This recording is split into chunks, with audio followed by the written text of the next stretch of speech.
जनता curfew मांडला होता आणि त्या जनता कर्फ्यूचं पालन समग्र राज्याने आणि देशाने केलं होतं. कशासाठी की कुणीही घराबाहेर पडायचं नाही. अगदी लहान पोरांच्या शाळा ऑनलाईन भरत होत्या. हे ना, आपल्याकडे लेकरांच्या शाळेच्या मोबाईलचे डाटे नव्हते बाई भरायला. चार लेकरांची शाळा असती, मोबाईल एकच असायचा, तरी सुद्धा आपण ऍडजस्ट करून लेकरांच्या शाळा केल्या नाही. आपण लेकरं मोबाईलवर शिकवली. 2 वर्ष अनेक लोकांनी ऑफिसच्या मीटिंग ऑनलाईन केल्या. ऑनलाईन लोक बोलायची, नातेवाईकांना भेटायचं असेल तर व्हॉट्सअप कॉल चालू होते. अशा सगळ्या काळामध्ये या राज्याची काळजी घेतली ती कुटुंब प्रमुख म्हणून सन्माननीय पक्षप्रमुख उद्धव साहेबांनी आणि त्यांना साथ दिली होती आरोग्यमंत्री राजेश टोपे यांनी. या 2 माणसांनी जे काम केलं ते काम केंद्रातलं सरकार हे भाजपचं सरकार आहे.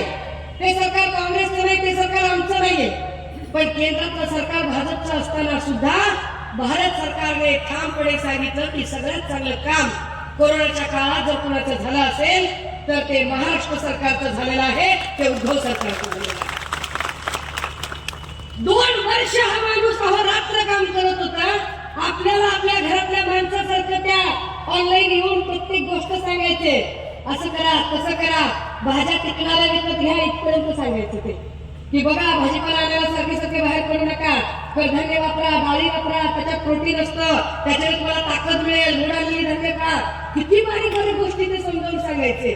एवढं बारकाईनं आम्हाला कधी याच्या आधी कोणत्या नेत्याने सांगितलं नव्हतं. कोरोना संपला, पुढे काय झालं? पुढे उद्धव साहेब आजारी पडले.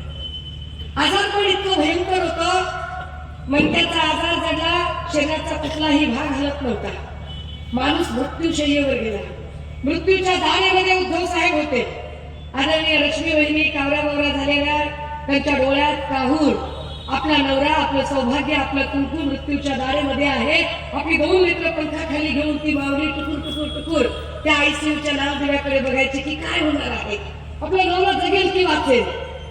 तिच्या डोक्यात हे नव्हतं की सत्तेचं काय होईल, मुख्यमंत्री पदाचं काय होईल, त्या खुर्चीचं काय होईल. कारण अमृता वहिनीमध्ये आणि लक्ष्मी वहिनीमध्ये फरक आहे दोघींमध्ये. त्या माऊलीला एवढंच विचारायला पडलेलं की आपल्या नवऱ्याचं काय होईल, आपल्या सौभाग्याचं काय होईल. आपला नवरा आजारी आहे, तो मृत्यूच्या दारात आहे, तो मृत्यूशय्येवर झोपलेला आहे, काय करावं. पण त्याच वेळेला मुख्यमंत्री साहेबांकडे, उद्धव साहेबांकडे काय होतं? मुख्यमंत्री पद होतं. काय करायचं मुख्यमंत्री पदाचं? मग त्यांनी जवळची काही माणसं बोलावली, काय करावं, काय लागेल. मग एका माणसावर नजर गेली. माणूस आला होता, पोट भरायला म्हणून मुंबईत आला होता. आधी पोट भरण्यासाठी रिक्षा चालवत होता. रिक्षा चालवणे चांगली गोष्ट आहे, ती कष्टाची गोष्ट आहे. कारण रिक्षा चालवायला सुद्धा प्रचंड कष्ट लागतात आणि कुठलंही काम कमी जास्त नसतं. प्रत्येक कामाचा एक मोठा सन्मान असतो. मग ते शिवसेनेच्या शाखेवर यायला लागले. बघता शिवसैनिक झाले, शाखा प्रमुख झाले. शाखा प्रमुख झाल्यानंतर मग हळूहळू विभाग प्रमुख झाले, मग नगरसेवक झाले, मग महापौर झाले, गटनेते झाले, आमदार झाले, मग नगर विकास मंत्री झाले. आणि करता उद्धव साहेबांचा स्वभाव साधा सरळ माणूस. आणि मग काय करायचं? तर मग आदित्य दादांनी, वहिनींनी, सगळ्यांनी ठरवलं की चला आपल्या घरातला माणूस आहे, आपल्या हातचे चहा पोहे खाल्ले, मासाहेब मातोश्री मीनाताई ठाकरेंच्या हातचे चहा पोहे खाल्लेले आहेत, तर चला विश्वास टाकूया या माणसावर. आणि एक कागद सही करून दिला की राज्याचा कारभार करण्यासाठी कुणीतरी एक प्रतिनिधी पाहिजे. एक नेता, एक गटनेता म्हणून तो गटनेत्याचा कागद दिला. खरंच हलक्यात घेतलं उद्धव साहेबांनी. उद्धव साहेबांना त्याचे काय म्हणजे हेच नव्हतं की असं काही पुढे होऊ शकते. तो कागद दिला, साहेब आजारी आहेत, ते मृत्यूशी झुंज देत आहेत आणि त्यांच्या आजारपणाचा गैरफायदा घेऊन देवेंद्र फडणवीसांनी फूस लावली. आणि एकनाथ शिंदेना ज्यांनी आम्ही हलक्यात घेतलं होतं त्या एकनाथ शिंदेनी गद्दारी केली. समोरासमोर भिडला असतात, लढला असतात तर निश्चितपणे तुम्हाला बोलायला तोंड राहिलं असतं. इथे काहीतरी किशोर पाटलांच्या मंचावरून कुणीतरी शांतपण आणि तत्वज्ञान पाजवत होतं. त्यांना ते माहिती असलं पाहिजे. बंड कशाला म्हणतात, उठाव कशाला म्हणतात?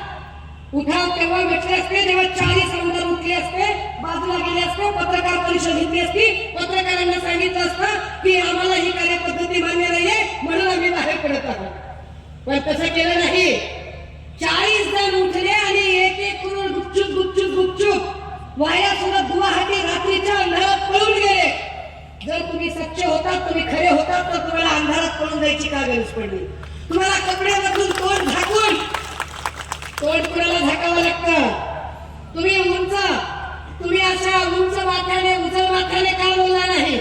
का तुम्हाला तोंड झाकावं लागलं? आपण बोललो त्यांनी तोंड झाकलं म्हणून? आपण बोललो नाही. आपली भाऊजी बोलली, आपली अमृताबाईने बोलल्या. अमृताबाईने सांगितलं हे देवेंद्रच्या होळी बिडी घालायचं आणि गॉगल बिगल घालायचं. होळी घालली आणि गॉगल घातली की भाऊसा तो रात्रीच जायचा. रात्रीच जायचा माणूस आंतरणात. तू जर रात्रीला जायचा तर मी म्हणायची कुठे झालास तू देवेंद्र? आपण बोललो का हे होळी सांगायचं? हे त्यांनीच सांगितलं. का तुम्हाला रात्रीच्या अंधारात जायची गरज पडली? तुम्ही सच्चे होता, तुम्ही इमानदार होता, तुम्ही उठाव करणार होता, तर तुम्ही रात्रीच्या अंधारात कसे गेलात? तुम्ही रात्रीच्या अंधारात गेलात कारण तुमच्या पोटात पाप होतं, कपट होतं, कारस्थान होतं, षडयंत्र होतं. तुम्ही गद्दारी करणार होता, तुम्ही विश्वासघात करणार होता, तुम्ही पाठीत खंजीर खुपसला होता. होय एकनाथ शिंदेजी, तुम्हाला उद्धव साहेबांनी खरंच हलक्यात घेतलं. तुमच्यासारखा माणूस एवढी गद्दारी करू शकतो आणि पाठीत खंजीर खुपसू शकतो याची उद्धव साहेबांना कल्पना नव्हती. मग ते आता पिक्चर काय काय काय पिक्चर आम्ही पण पिक्चर काढले. आम्हाला सत्ता आल्यावर पिक्चर काढायचा आहे. आमच्या लहानपणी आम्ही बघितला होता अलिबाबा 40 चोर.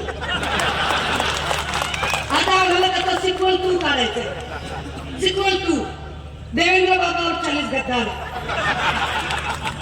आणि मग 40 गद्दारांमध्ये एका गद्दाराची स्टोरी, त्या पाचोऱ्याच्या एका गद्दाराची स्टोरी. आता हे काय म्हणजे काय सांगतात हे?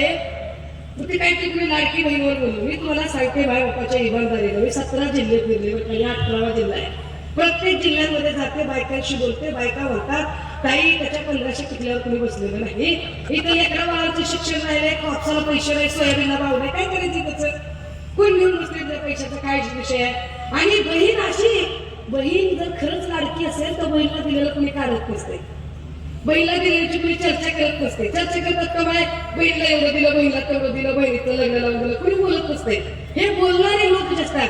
आणि खरंच जर एवढी लाडकी बहीण आणि बहिणीबद्दल प्रेम असेल आणि खरंच तुम्हाला जर बहिणीबद्दल आस्था आणि आपुलकी असेल तर किशोर पाटील तुम्ही ठणकावून सांगायचं होतं की माझं आणि माझ्या वंशूचं नातं हे लहानपणापासूनचं नातं आहे, ती माझी लाडकी बहीण आहे. मी 2 वेळा आमदारकी भोगली होता त्यांच्यामुळे. जर माझ्या बहिणीला आता आमदार व्हायचं असेल तर मी माझ्या लाडक्या बहिणीसाठी हसत माघार घेतो.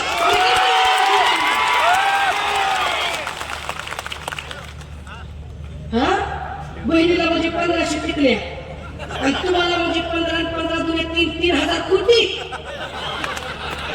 काय धंदा आहे? म्हणजे आम्ही एवढे का काय? आम्हाला काही कळतच नाही. आम्ही येण्यावर तुम्हीच शाळे क्या? काय धंदा आहे दादा? हो, यांना लाडकी बहीण काही कळत नाही. हे फक्त मतदानासाठीचं नाटक चाललेलं आहे. कारण ज्या माणसाने लाडकी बहीण सभागृहाच्या पटलावर योजना जाहीर केली होती ना, त्याच माणसाने लोकसभेमध्ये आपल्याच बहिणीच्या विरोधात उमेदवार दिला होता. काय बोलतात हे? त्याच्यामुळे ह्यांना ह्याच्यावर बोलायचा अधिकारच नाहीये. जे स्वतःच्या बहिणीला परेशान करू शकतात, स्वतःच्या बहिणीची बदनामी करू शकतात. आपली बहीण बापाचं छत्र घेण्यानंतर ती एकटी पडली आहे, ती आणि ती एकाची झुंज देते. आपल्या बहिणीला आपण साथ दिली पाहिजे, त्याच्याऐवजी तिला त्रास कसा द्यायचा असा विचार करणारी माणसं हे कुणाचेच भाऊ असू शकत नाही.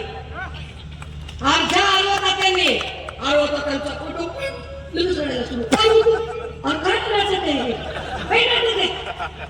तुम्हाला एवढा आरोग्याबद्दल प्रेम आहे, आपुलकी आहे, आदर आहे, तर तुम्हाला कळायला पाहिजे होतं की आरोग्याने निर्मल सीटसाठी काय केलंय काय नाही. तुम्हाला कळायला पाहिजे होतं की आरोग्याने अख्खं आयुष्य राहिलं. हे निर्मल सीट्स म्हणजे आरोग्याचं दुसरं अपत्य आहे. हे आरोग्याचं दुसरं अपत्य आहे जे लेकरासारखं सांभाळलं. आणि त्या निर्मल सीट्स मध्ये आज एक नाही, जेव्हा हजारो कर्मचारी काम करतात त्यावेळेला त्यांचं कुटुंब सुद्धा त्याच्यावर चालतं. त्यांचा आशीर्वाद त्या लेकरांवर आहे आणि ते जे हजारो कुटुंब आहेत त्या कुटुंबाचा आशीर्वाद त्याच्या लेकीवर आहे. परंतु तुम्ही कसले भाऊ, उलट तुम्ही काय केलं, तुम्ही डी गँगचे हात मिळवणी केली. डी फॉर देवी, तुम्ही त्यांच्याशी हात मिळवणी केली.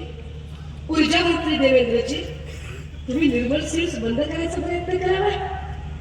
तुम्ही निर्मल सीड्सला तुम्ही 6.5 कोटीची नोटीस पाठवता, तुम्ही छुपे वार करता.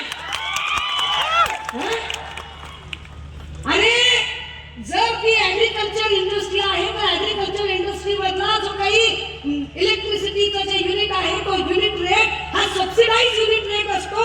हे उघड आहे. सबसिडाइज जर त्याचा युनिट रेट असेल तर तुम्ही त्याला कमर्शियल 12 रुपयाचा रेट लावला कसं काय.